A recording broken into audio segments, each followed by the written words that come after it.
Hi, everyone. Thank you so much for joining us for our once monthly Other Talk. This is when we do our once monthly opportunity for people who cannot join us at our regular time, 6:30 p.m. Pacific Standard Time right now. Uh, you guys get to join us at 10:30 a.m. Pacific Standard Time, and that tends to be more convenient for folks in certain locations around the world. But we also have people who sometimes show up for both, and that's very exciting, and you're always welcome to do that. So I am one of your two hosts, Nor Kyle. And I'm the other one of your two hosts, Mushtaq Ali. And we want to thank you for joining us, whether you're here live or watching on the YouTube replay. Uh, we can do our little YouTube spiel where we tell you it would be a big help to us if you would do that like, comment, subscribe thing. In particular, we appreciate comments. We always get a lot of good ones, and we get some interesting questions that we do our best to respond to the best of our ability. And if you happen to like this video, you can give us a thumbs up.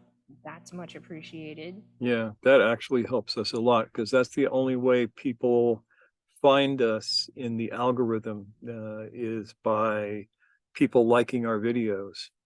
So if you're watching this, like the video. Yeah, we do not take that for granted. It means a lot to us when you take the time to do that. So, with no further ado, we should get started, huh?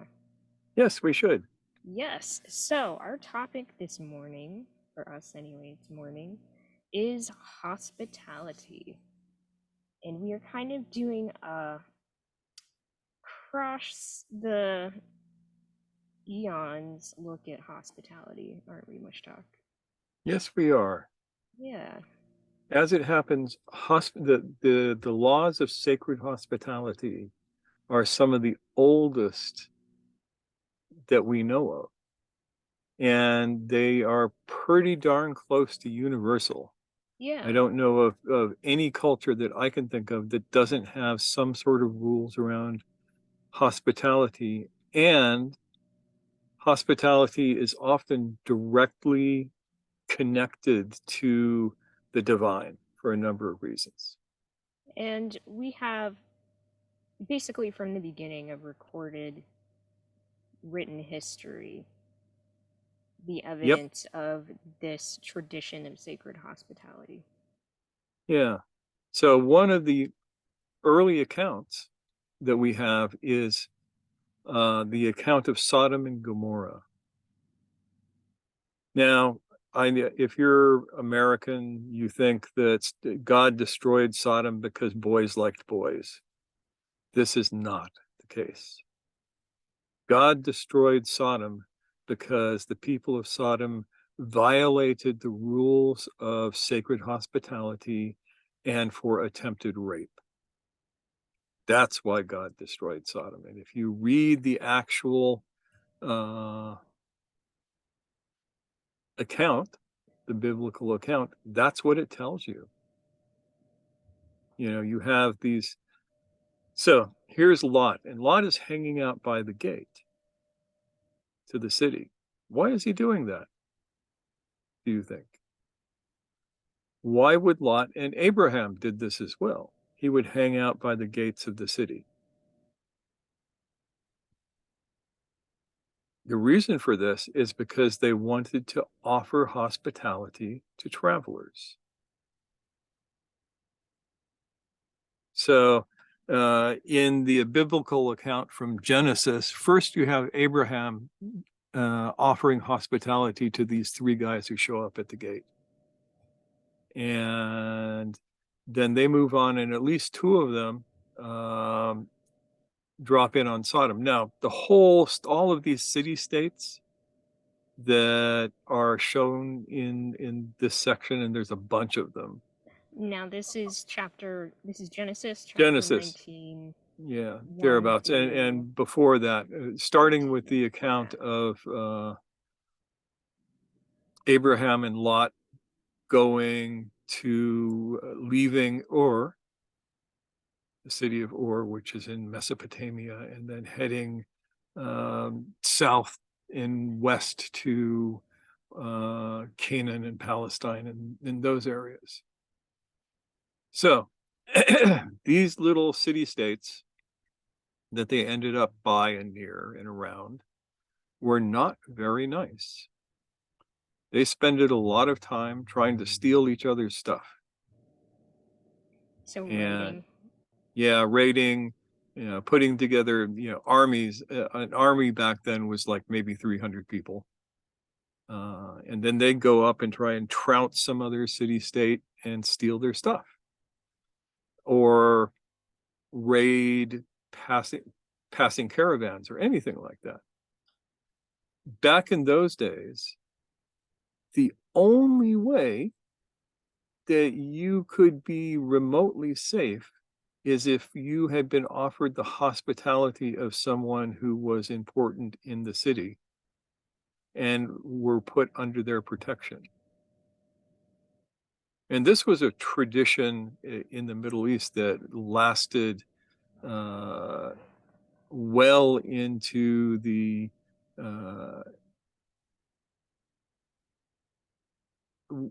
up until the Islamic period. When, if you went to Mecca the year before the Prophet Muhammad was born, and you didn't have a patron in that city to offer you hospitality, you were in trouble. Because anybody could take advantage of you and there were no repercussions. And that started, back in the days of Sodom. And so here is Lot sitting at the gate, and these two guys show up, and he says, come and stay at my house. And they say, no, we'll sleep on the street tonight. And he's like, no, you don't want to sleep on the street. Come and stay in my house. And he refuses to allow them not to accept his hospitality. And the story gets pretty weird here because, it does. yeah, because they come to his house, and the people of Sodom surround his house, and they say, send these men out that we may know them. And by know them, they mean they want to rape them. They want to do violence to them. So we can imagine like a bunch of like drunk dudes. Yeah, rowdy assholes. And being assholes. Yeah. Yeah. And Lot goes out and he actually offers his daughters instead of these guys, which, in our modern sensibility seems pretty weird. Horrific, even. I mean, yeah. that's But in those days, the laws of hospitality were such that you were required to protect your guest no matter what. That was like your first duty once you had opened your home to a guest, is that you had to protect them. And of course, the people of the town turn them down and say, we want the guys. And then they end up finding out that the guys are actually angels, and they're really pissed and they blind everybody. And the story goes on from there, and God gets pissed off and he rains down fire and brimstone, and Sodom and Gomorrah are no more, and everybody lived happily ever after, or something. But that goes to show you that at that time, this was like, you would be better off murdering somebody than breaking the laws of hospitality, according to the thinking back then.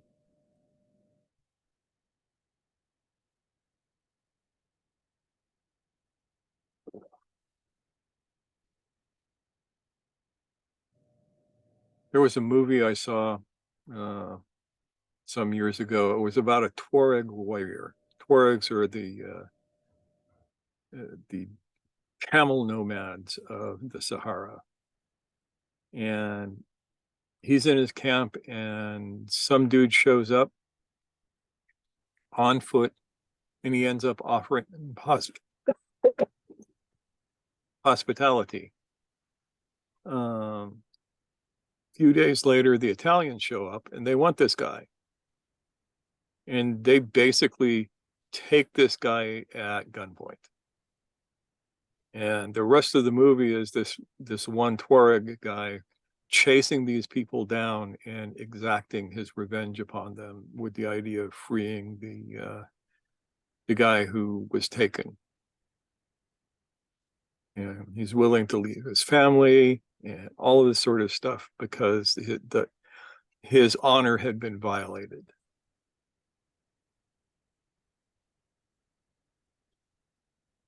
His honor being at risk because it is his peak responsibility now to Yeah, keep this person safe who has come under his uh it's like sanctuary kind of, isn't it? And yep, it is he had a sanctuary. responsibility Yeah, to uphold that. So I yeah, see, sorry, I don't mean to interrupt you, but I want to point out that Cherie is unmuted. yes, Cherie. I have 3 questions. Okay. So the first one is, who set these laws? Probably if you were to ask the people back then, they would say, God told us to do it this way. We don't need to say that. What we need to do is to understand what it took and the mindsets of the people at the time. If you were a Bedouin 2,000 years ago, and you were in the desert and somebody came up asking for hospitality and you turned them down, you were killing them. You were taking their life because the desert is that harsh. And so you have this understanding that this is that important.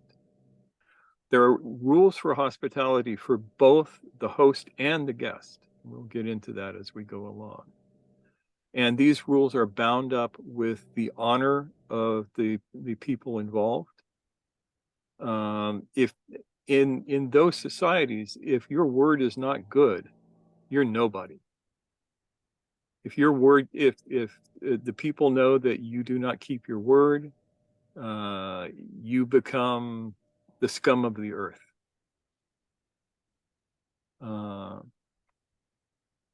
So in saying that, with knowing how harsh life can be, I'm sure there was probably a group of people who were like pirates who would like go Oh and yeah, visit yeah, a camp and deceive the people by accepting the hospitality and then stealing all their women and children and goods and take over.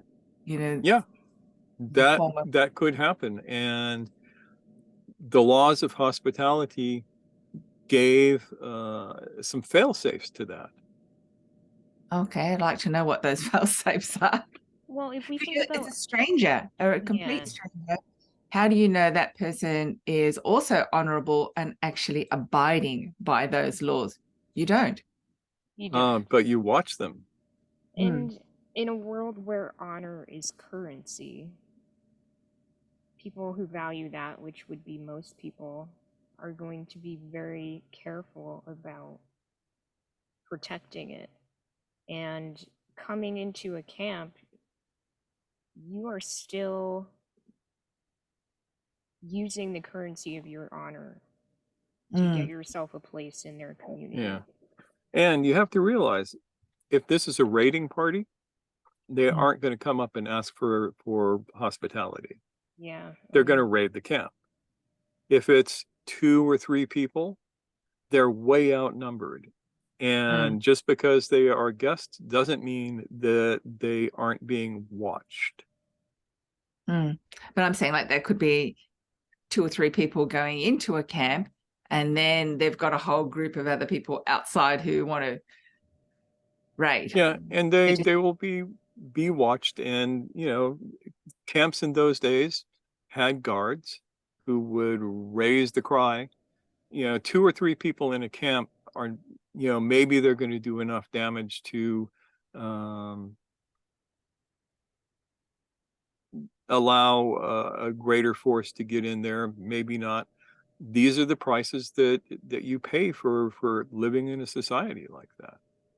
So those people in Sodom and Gomorrah had no honor. No, they had no honor. No honor at all.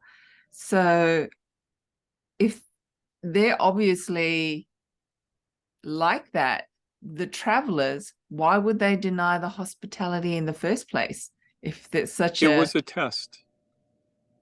Okay. Oh, by God, because they were actually angels. Yeah. That's Right. that's what everybody figures. Yeah. That's the story. Okay. And the daughter, so that was the second question. The third question is the daughters being offered to the crowd sounds like women were property. Pretty much, yeah. Pretty much. So that was a norm of the day. Yeah, but it was extreme. And Right. that the whole story of Lot and his daughters is pretty extreme from the beginning to the end.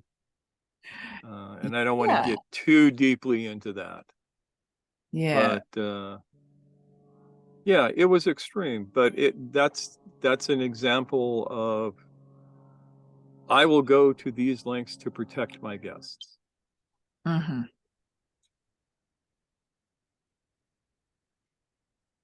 And that's the way that we have to see it.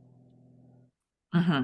In those times, you had your honor, you had your word, and you had your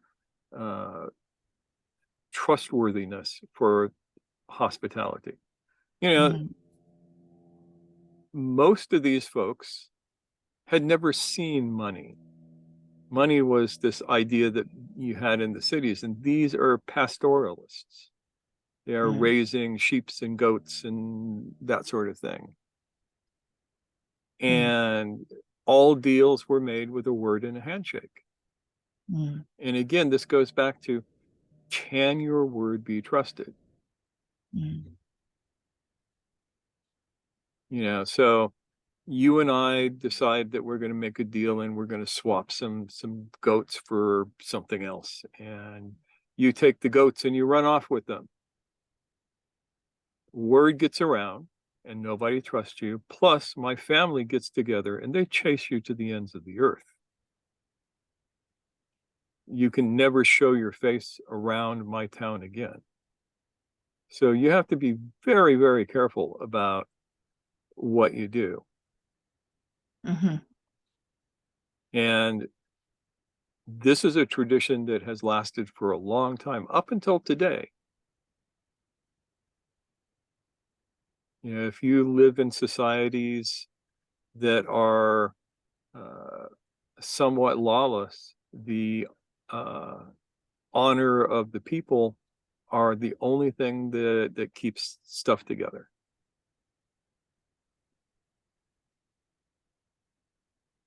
The social fabric, yeah. Yeah, and you know, here in the modern Western world, we have none of that. We have money. We have, you know. So culturally, Wael, does that still apply where you live? Very much so. Very much so. To the extent that traditional Arabic houses are architecturally designed to have a special area that greets strangers. It is so ingrained into the society that it's in the very architecture of the houses that we have. There are some houses that have also, being a desert, have put an extra water supply for water dispensers to be placed outside their house with the water running from their house. So any stranger that passes by their house that happens to be thirsty can have water from that dispenser, and that is regarded as a serious gesture of offering and giving, and that house will be renowned in the area for the house that quenches the thirst of any thirsty person passing by. So short answer to that question is hell yes, if I could summarize that. That's great. That's great. That's what I want to know, you know, how these sort of things come into the now, what are we still retaining, and those differences that we don't have in a modern city like Sydney. We've only just started putting fountains around in public places again for people to fill up their water bottles with filtered water. You know, you normally have to buy a bottle of water. You know, that's a really lovely detail in a culture that supports hospitality in that A way. modern culture that has retained this responsibility to be hospitable. Yeah. Yes. Yeah. Thank you, Ellen, Cherie. Yeah, and most of what I'm drawing from with this is going to be from the Middle East. I mean, we can talk about hospitality in Native American cultures in any number of different places, but the Middle East is a good focus for us because that's where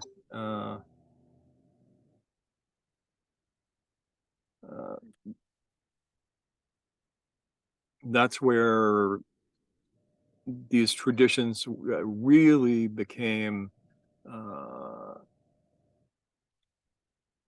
what's the word I want? Deeply ingrained to where this very day it makes a difference. It's foundational. Yeah, it's like Wael and I could do a business deal just on our words alone, and if I broke the deal, if I didn't come through on my part, it would totally destroy the relationship. He would never talk to me again. He would probably let everybody he knows that I was not trustworthy.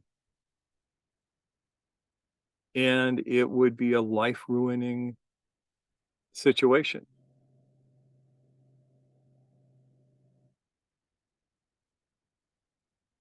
So the ability to actually be honest, to be trustworthy, was like a spiritual discipline. And we're getting to the spiritual part of this, believe it or not. We're looking at a little bit of the history, but I want to make sure we make room for Jonathan's question. I know yes. you just put your hand down, but Yeah, I wanted to return then just to the practical reason that I can think for hospitality, and you kind of touched upon it. Back in the day when everyone's living in small communities, there's no reason for traveling around much.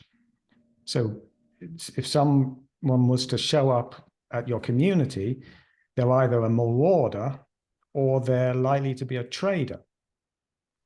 So traders are valuable in that they're bringing commerce, and the other thing they're bringing is news, which is very valuable.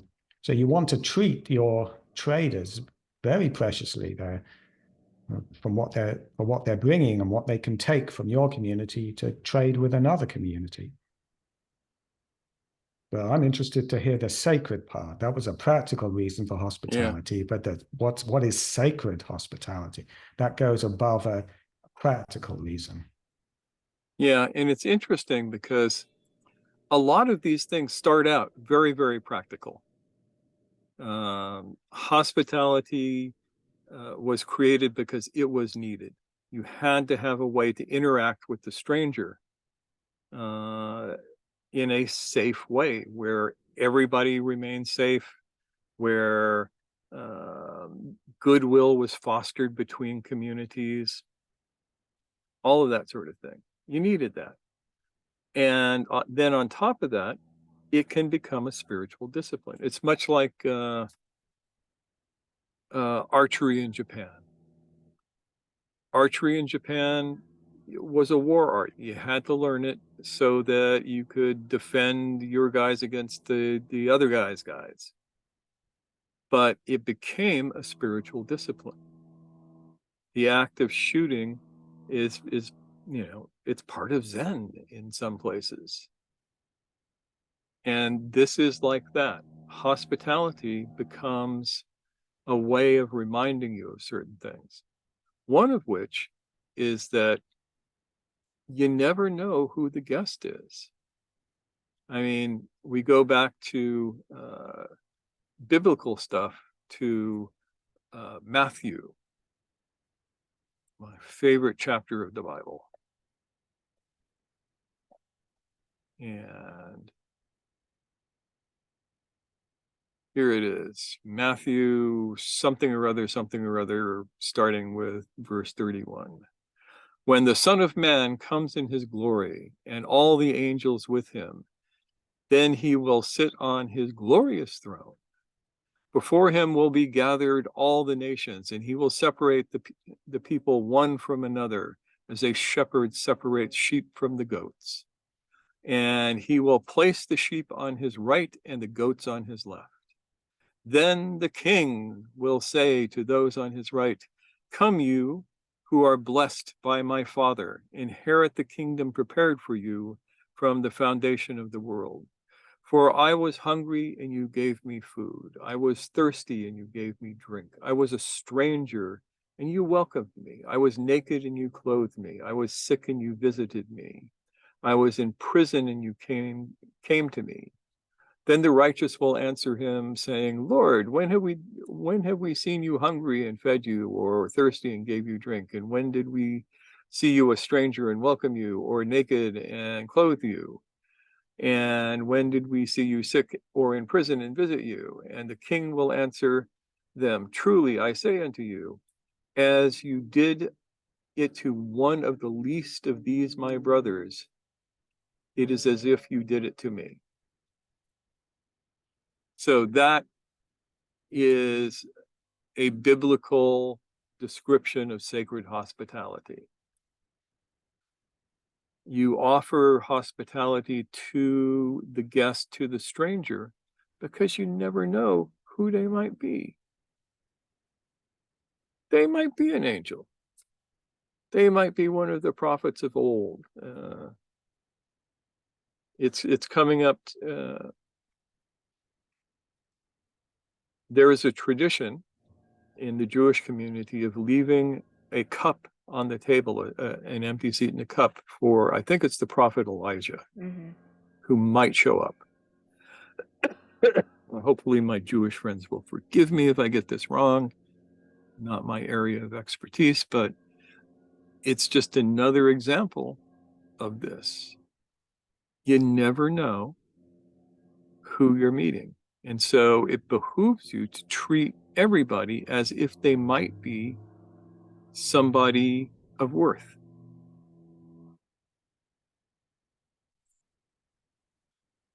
Now, in the modern world, we may be asking ourselves, how do we keep people from taking advantage of us? And the guest has obligations, as does the host.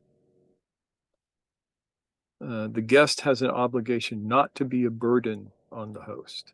And this is something that is very important. Y'all remember Queen Elizabeth I, right? Yep. Well, she kept her nobles in line by visiting them. She would show up at some dude's castle and say, "Hey, it's me, the queen. Let me in. Let's hang out." And they would have to put on feasts and all of this fancy stuff because she was the queen, and she kept them from getting too rich just by this expedient. And so they never had enough money to get a successful rebellion, or so the story goes. I think that there's a lot of truth to this from what I've read, and it strikes me as a really excellent way of beggaring your nobles and keeping them in line without having to have a war. Yeah, people would make like a special bedroom, right? And it would be like, I don't know if this is specifically true for Elizabeth, but I know for other people they would have like, oh, this is the room that king or queen so and so slept in that one time, and it's super ornate, super fancy, probably the best room in the whole house, and it's only been used that one time. Yep. No And expenses spared. Yeah. yeah, and you can't give the queen a bowl of cereal, right? Or a Pop-Tart. You have to throw a feast for her every damn night. And that's expensive. And so that is actually an example of tactically abusing the guest privilege.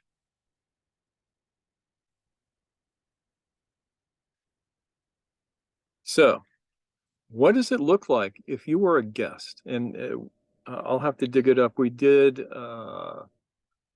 a talk on the Enneagram of the Traveler some time ago. I'll make a note for us yeah, to we will remember put to that add that. at the end of this video up here somewhere. So you can go back and watch that, because that is all about how to be a guest. And for us, how to be a guest is very, very important. Back in the day, dervishes traveled for any number of reasons. And one of the things that you always had is, if you traveled to a place where there was a chapter of your order, you would be assured of receiving hospitality. But that hospitality had certain specific limits. First of all, it was offered for 3 days. For 3 days, you could be a guest. Nobody expected you to do anything but receive the bounty of the house. After 3 days, they might invite you to stay longer, but if they did, you were expected to work. And you never came to the door empty-handed. It's a tradition, even if all you could bring was a leaf, a flower, or a pretty rock. You never came to the door empty-handed. You always had the guest gift. And this is a tradition that you still find today. Yeah, today it's often called the host gift or hostess Yeah. gift. Yeah. But I will tell you that I have traveled from place to place knowing that there was a khanagah in that particular place, and knowing that I could stay there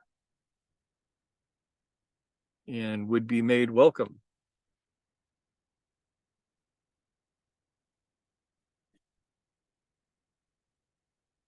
And so the guest honors the host just as the host honors the guest.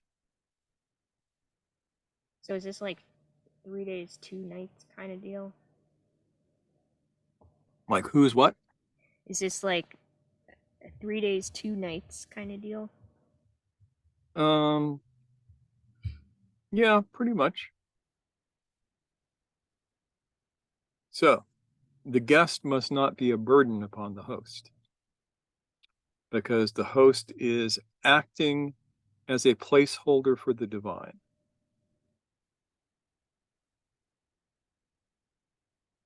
Do you understand that? Let me say that again. The host is acting as a placeholder for the divine, because we would say God is the ultimate host. All that is comes from the divine, and we are the guest in his house. And then you can turn that around. There's a lot of poetry that uses the idea of the guest as the divine coming to visit you. So it goes both ways. So as a guest, you realize that you are receiving whatever you receive from God through your host. From the point of view of the host, you are giving to God through the guest. So you have a double remembrance going on there.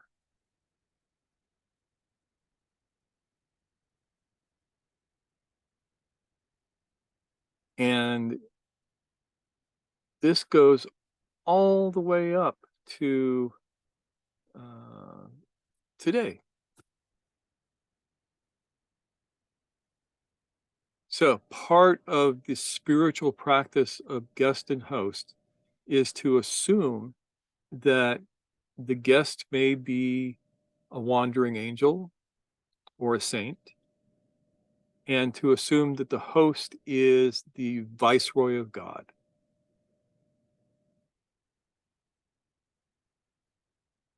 Representative. Yes. Deputy. You can, viceroy. Yeah. Jonathan. Yeah, this idea of you never know who could show up. I'm thinking that one of the pitfalls on a path, spiritual path, is you get comfortable with your knowledge basis that you have and the people that you associate with, and you end up just going round in circles, never progressing. So the idea is, I'm thinking, be open to hospitability.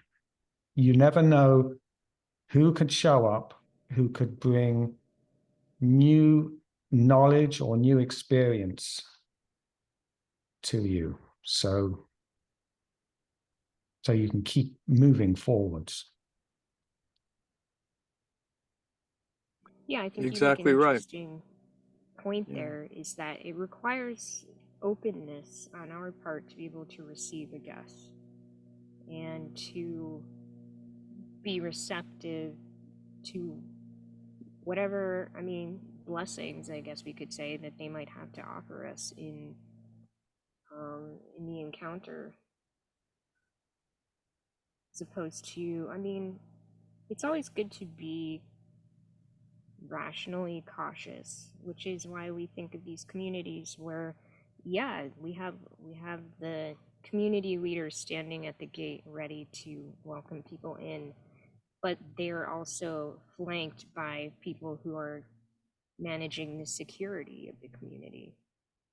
And with us, we can be wary, but we also need to balance that with a sense of receptivity. Yes, and we will get to how to be hospitable today. Thanks, Jonathan. Yeah. So the title of this includes From Sumer to Gurdjieff. Sacred hospitality from Sumer to Gurdjieff. Yes. And Gurdjieff actually gives us, a bunch of examples of hospitality in his writings, but even more so in his life. And there are two that stick out more than any. One is Gurdjieff and Aleister Crowley. You all know who Aleister Crowley was, right? The most wicked man in the world, supposedly. He was came up out of the British mystical traditions, magic traditions, typically Order of the Golden Dawn, Yeah, learning and Kabbalah. occultist. Yeah. So Crowley had a lot of problems with his health and everything, and he was a junkie. He was addicted to heroin. Now, this was not necessarily to have fun with. He was in a lot of pain, and back then, heroin was legal. It wasn't like you were going out and buying some from a pusher. You were going down to the apothecary and buying it. So the story goes like this. This story, I cannot vouch entirely for its authenticity, but I've heard it from enough people that I think that it is near-fetched. Crowley visits Gurdjieff a couple of times, and the second time he comes there to be detoxed because he's sick and he needs help. And Gurdjieff does this for him for several weeks. He detoxes him from the heroin and he gets him back in shape. And at the end, when Crowley is ready to take off, Gurdjieff asks him to please come in and sit at the table. And he inquires of him, You know, have we treated you well? Have we fulfilled our hospitality to you? Do you feel as if you've been honored here? And Crowley allows us how he has, and then Gurdjieff says, good, never darken my doors again. You are a terrible person. You are a horrible human being, and I never want to see you. Get the fuck out of here. And that's an example of hospitality. You took this person under your roof and you are honor bound to do what you said, but you don't have to ever invite him back. The other example is a woman named Catherine Mansfield, who was a writer and very well known in the artistic community. And she had tuberculosis and she was dying. And she came to Gurdjieff for help. And he understood that the only help he could give her was to give her a place to die where she would be cared for and feel friendship around her. And he did. And yeah, that's the whole thing. He gave her a space for hospice. And she did die. And he suffered from that because it's like, oh, this great artist has died under the roof of this weird mystic.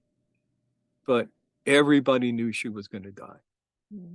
It's not like this was a great mystery. And though the papers had a field day with it, he was willing to sacrifice his reputation to give this woman a safe place to be during her transition and to give her all of the support she needed. So those are two real world examples of hospitality in the modern world.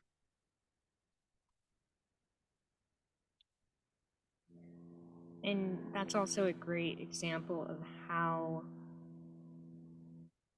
even under pressure, you know, even under the constraints of not liking the person or knowing that the outcome of sheltering them is going to perhaps be negative, that's your sacred responsibility. You've made that commitment and you're going to uphold it to the best of your ability to completion. Mm-hmm. Regardless of the cost. And there was a cost for Gurdjieff around this. And if Mansfield would have died in an alley alone, nobody would have cared. But because she died under the roof of a weird Eastern guy, you know, people found that salacious. So, what does this mean for us today? How is it practiced? Any thoughts? Because it can't be practiced like it was back in the old days for most people. You can't just invite guests into your house who you don't know as easily as you could then. And we would not sacrifice our daughters to the mob. No. Because that's fucked up. So we see it today, that is entirely fucked up and not recommended. Wow. I was going to attempt to answer Mushtaq's question. Yeah. I'd say by keeping attention to the people in our life that we see as strangers come in within our sphere, to be attentive to the fact that this person looks like they're from out of town, has the energy of a person that even if it was just for a few moments, requires hosting, to be in attention to that energy that they may exude, that previously, once upon a time, would lead to us inviting them into our home. And once recognized who these people are, to offer them what we can, even if it is very little, in the fact that we recognize that this is a person sent by God, and it's our opportunity to give guidance, time, energy, attention, in as much abundance as possible. I think that's what that's how I'd answer that question. Yeah. And that's a good answer. Basically, the one thing that we can all give is loving kindness. It's a very specific thing. And surprisingly, we've done a talk about that. So look up there, you'll find our talk on loving kindness. Yeah, our end card, you'll find it there. Yeah. So you're walking down the street and some bum is laying on the sidewalk. He has not had a bath in 6 months. His clothes have become inhabited by strange and interesting insects. And he asks you for money for food. You know that he doesn't want the money for food because he smells like a distillery. What do? Most people just turn their head and walk by.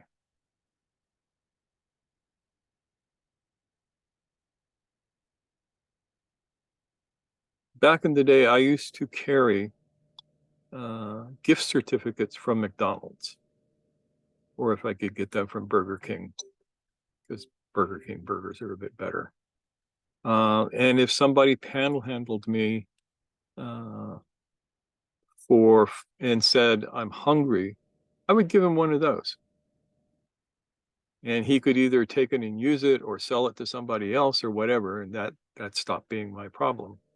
But I could give him the loving kindness of being willing to actually acknowledge his existence as a human being rather than turning my face away and walking away. Because even somebody as wretched as that deserves to be seen as human.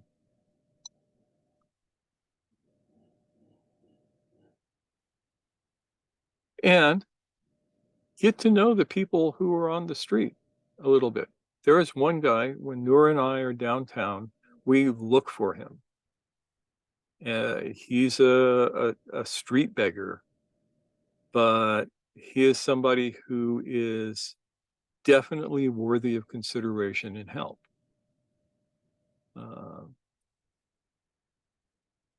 There are very few things he can do. His body has been destroyed since birth. Yeah. And yet he still manages to get around, and he's always in a good mood, and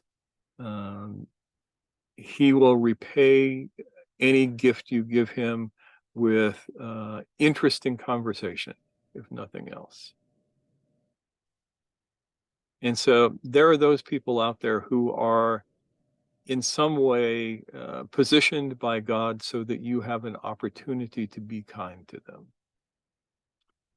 And for the ones who are just the lost of humanity, if you see them, there is something in that. So this becomes spiritual practice on our parts to treat every living thing with loving kindness, even if they're totally wretched and smell so bad that you have to stand downwind from them. Yeah, and that's different from pity. Yeah.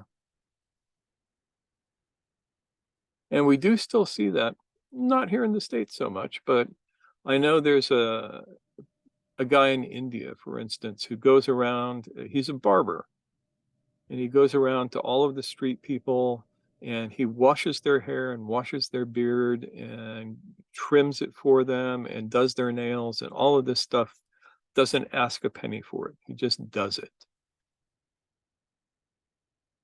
And there are places, there is a Muslim restaurant in Washington, D.C., where anybody can come and ask for food, whether they have money or not, and he'll feed them. So there are people who do that sort of thing. You don't have to do that sort of thing. But in a town I used to live in back east, there was a restaurant that did that. They didn't want you to tip, but they would have you buy a little certificate for a certain amount of money as the tip, and then it was pinned on the wall, and anybody who needed some food could come and take that. And I ate there just so that I could put stuff up on the wall. food wasn't that great. It was like terribly vegan, but Vegan. terribly vegan. But somebody could stop and get a hot cup of coffee and a bread roll or something, and it might be the difference between life and death. And I like that more than giving to Salvation Army, because Salvation Army tend to be horrible people. And this is more personal. Sheree. And Jonathan. And Jonathan, yeah. All those examples are actually demonstrating those people are doing something that they have a gift in, or they have the capacity to supply a certain service or do something. And that's actually what we have to recognize in ourselves, that we are able to do certain things. So mine is often cooking, and so when we have things here or do things for people, you know, I can pull it together for 20 people, and people go, how do you do that? I go, well, both sets of grandparents had restaurants, and you learn very young how to put food together, so it's not a difficulty. So that's my thing. But someone else is hair cutting, someone else is mending clothes or getting things together. And it's just all of us recognizing you have gifts to give. You can actually participate in very small ways, and even saying, as you say, hello, and acknowledging that person. The homeless people around me, one guy, Eddie, he always says, if only people would just look at me and just say hi. You don't have to buy my big issue magazine, but just look at me. And I think, Yeah. wow, it's just a simple thing, but he wants to be recognized as a human being. That's it. We've got to recognize that people have feelings, they're aware of their limitations, but he tries his best, and he still can't get off the bottom, but he's there. And just seeing the regular customers who have started to shun him because they're kind of embarrassed about it for some reason, coming back into the city. And we have to recognize in ourselves when we start being a little bit too, we're deliberately being unobservant. Is that the word? Is that the right way to say it? You're deliberately trying not to see where that is. Yeah. You know, that is something that is a bit of a problem at the moment. People are getting compassion fatigue at the moment. That's a good word, isn't it? Yeah. Coin phrase, compassion fatigue. We have to watch that in ourselves, that we don't get compassion fatigue and not be hospitable in small ways. The small ways count. Yeah. Couldn't agree more. And there are some things that you can do and some things that you can't do. Noor and I could not invite a guest into our house. You literally cannot fit 3 people in this house. And it's tough That because tiny. we would love to. I have friends Yeah. who would love to have over for tea or whatever. Yeah. And But we can do other things. Yeah. And part of the idea of being a host, of offering hospitality, is to realize where what you have came from. And you can go, oh, yeah, I earned this. You know, I earned this. And on some level, that's true. But on a more important level, this is the gift from the divine for you to survive. And it behooves you to pass some of that on. You know, this is built into some religions. Like in Islam, you have zakat, which is money that you come up with every year that's a certain amount of your income. If you can afford to do zakat, you do zakat. If you are a poor person, you're not expected to pay what you don't have, and at least theoretically. It's a pretty explicit redistribution of wealth that is built into the system and Yeah. just accepted as a critical component to being a good member of the community. Yeah, and all of that money goes to the upkeep and maintenance of the poor. That's what it's for specifically.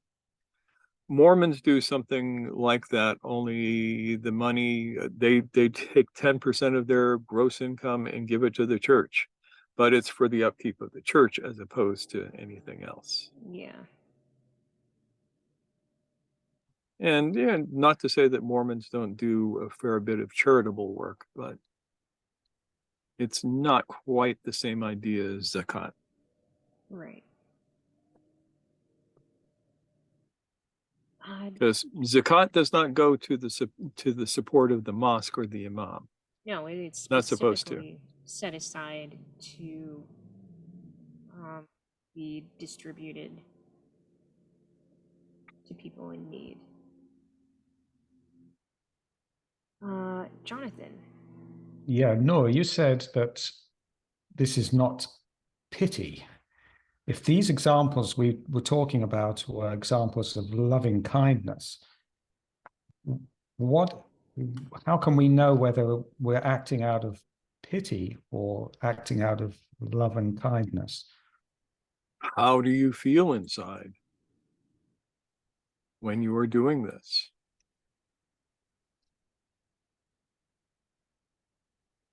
When you look upon somebody who is in need and you say, give a guy $1 so he can go get lunch at the diner, are you feeling sorry for him, or are you doing what you're doing as an obligation to God? I feel guilty inside, and I do it so I can assuage my feeling of guilt. Yeah, that's interesting. And I don't think that should. Yeah, don't let that stop you, but Yeah, you need a little exactly. work on the loving kindness front still. That was what I wanted to offer, is that whether a person is motivated through negative, well, I don't even want to add that judgment, but I mentioned pity, and Mushtaq mentioned loving kindness. No matter where that impulse comes from, it's still worth following through on to give that dollar or that $5. However, that gives you a signal where there's work to be done on your own time. Can we put it that way? Where there's work to be done within yourself that really has nothing to do with the person in front of you.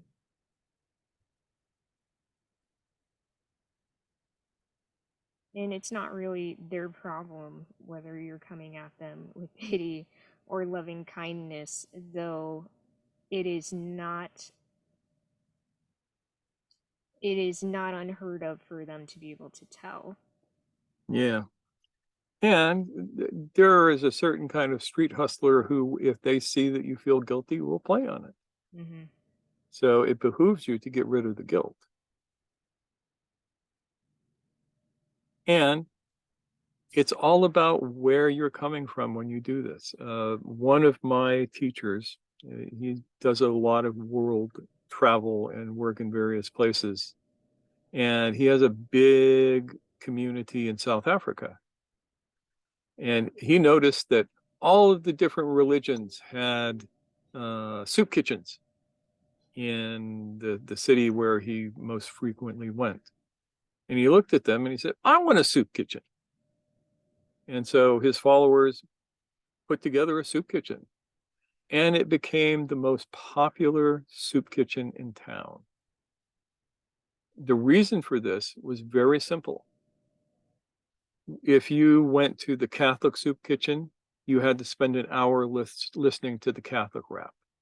If you went to the Protestant soup kitchen, you had to spend an hour listening to why you should become a Protestant and all of that sort of thing. If you went to the regular Muslim soup kitchen, you got to hear about why you needed to be a Muslim.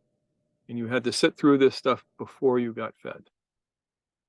At my sheikh's soup kitchen, you came in and they fed you. And they fed you as an obligation to God. And they didn't try and preach at you. They just made you as comfortable as possible, made sure you had food, did what they could to take care of your needs, and then go with God. And they literally were emptying the other soup kitchens. And surprisingly, some of the people asked for the message. Why are you doing this? Tell us about who you are. And I have always taken that as a lesson of how to do Dawa, how to actually spread the word. You don't grab people and say, hey, be this, be that. You just live your life in such a way that people go, I'd like to be like you. Setting an example, essentially. Yep. Don't preach with your mouth, preach with your actions.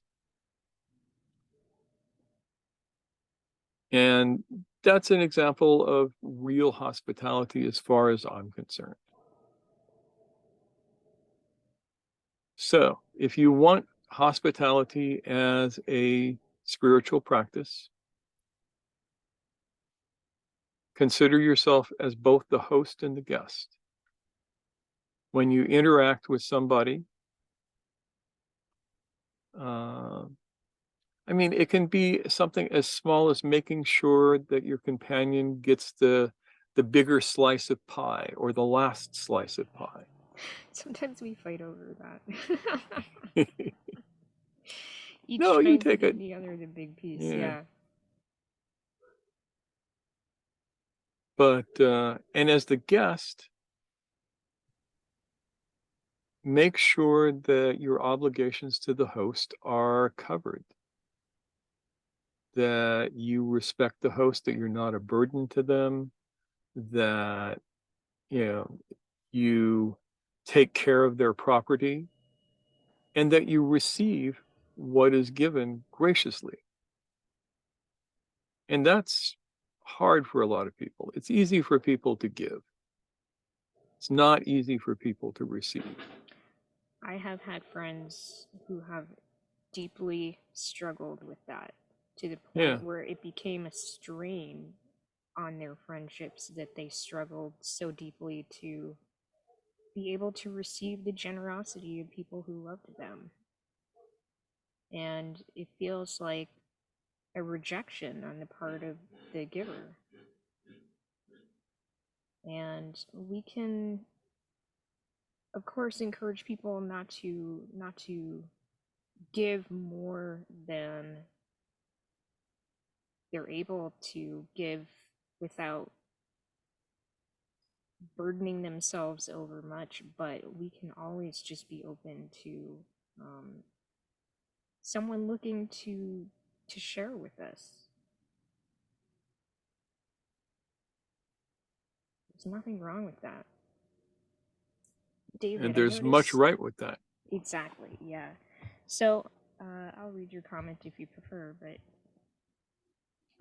David says, so it is sounding like sometimes one recognizes times when one is the host or guest, and when you're a guest, it might be more passive. And sometimes one is creating opportunity. Oh, okay, I see what you're saying now. So it is sounding like sometimes one recognizes times when one is the host or guest, passive. And sometimes one is creating opportunities, like the soup kitchen in South Africa, for the practice of hospitality, active. And the answer is absolutely yes. It's like that. So Yeah. would you start like in the passive side in order to learn, say, like where you were coming from, and then you would you learn to be a good host, you learn to be a good guest, then you might be called upon to build a soup kitchen or something along those lines. And sometimes it's just a matter of, you see somebody on the side of the road with a sign that says we'll work for food, and you have a job that needs to be done, and you take them in and let them do the job, and then you feed them.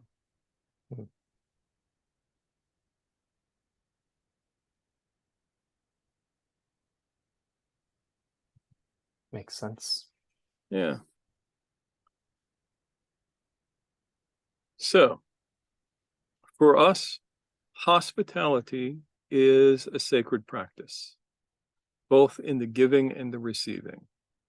It was not that long ago that many of us were wandering dervishes. We were sent from place to place, and we had to rely upon the hospitality, sometimes of strangers, in order to survive, to do the work that we were meant to do. And I mean, you know, I have done this in my lifetime, where my teacher said, "Oh, they like you in Tanzania. Go and spend a year there." Or, you know, any place. And you go, and sometimes you go with pretty much nothing, and trust in the possibility of receiving hospitality. It's not like the old days when you could hang a begging bowl around your neck and walk through the town singing Ilahis, and people who had it would drop a few coins in the bowl. Ilahis being like praise songs, right? Yeah. And poetry. Sacred Yeah. music. Yeah. So in my case, you know, there was a time in my life where financially I was not making it. I was struggling to pay rent and things like that, and I would have to negotiate with my roommate about how to navigate that in a way that felt healthy for both of us. I had to ask friends for help, and we found ways to make that feel healthy and safe and not exploitive for anyone involved. And I made a commitment to making sure that that was not going to be a permanent situation, because I know that realistically, sometimes generosity has its limits. And so we need to be very aware of what we can do to balance the scales when possible.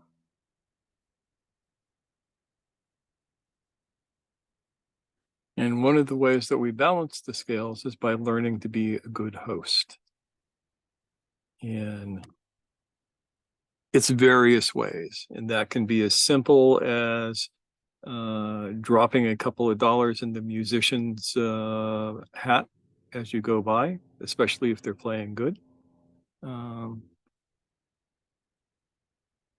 Or in my case, you know, I used to rely on, if I'm going around singing Ilahis, people will pay me money to stop. And that's okay too.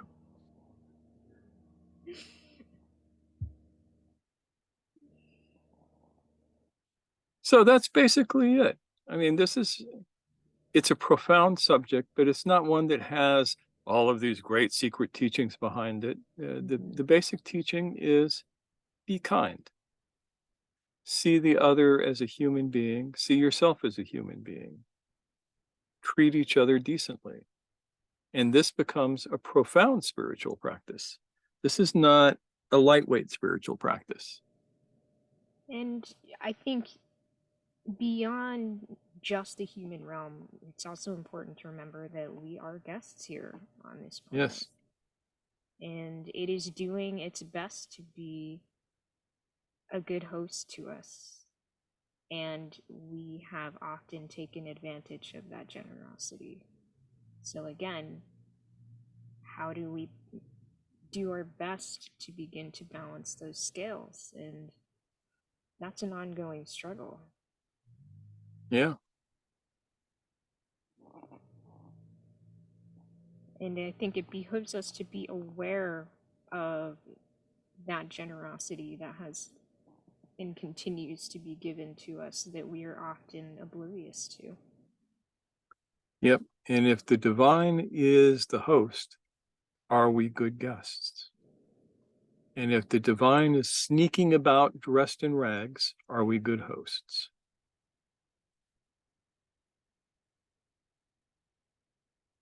Any last thoughts or questions?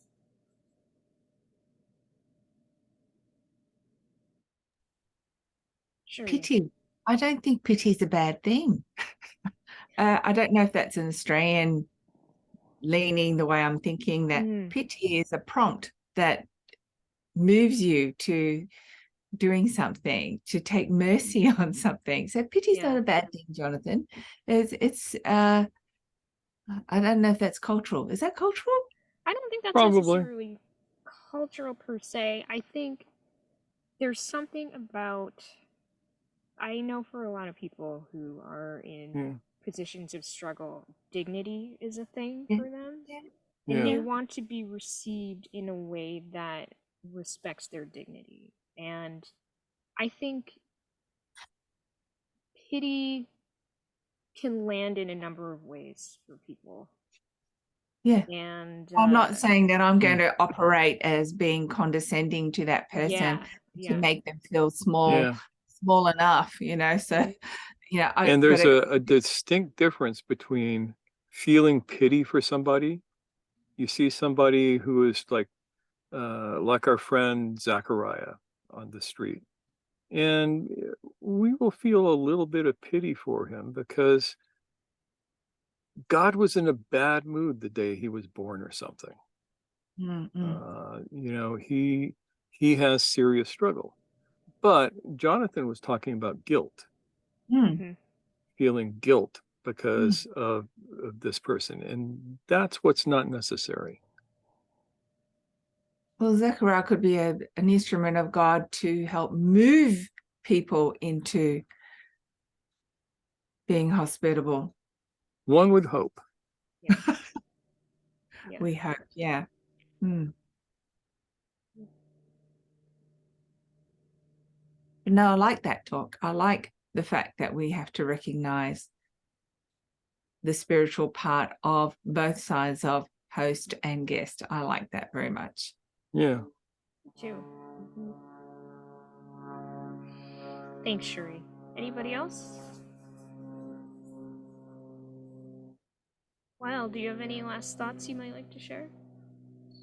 No, I've just really enjoyed this talk, and I'm just letting it all process. It was a wonderful talk. Thank you so much. Thank you. Well, awesome. I guess that means we can wrap up and go to Brady Bunch mode. And we can tell you guys that this evening's talk is going to be on the octave and the Enneagram. So we're going to be getting more technical again. Yeah. And I think we've often touched on this. Maybe we've like done weird talks in the past where we incorporated this topic, but this is going to be specifically about that. Yeah. Yeah.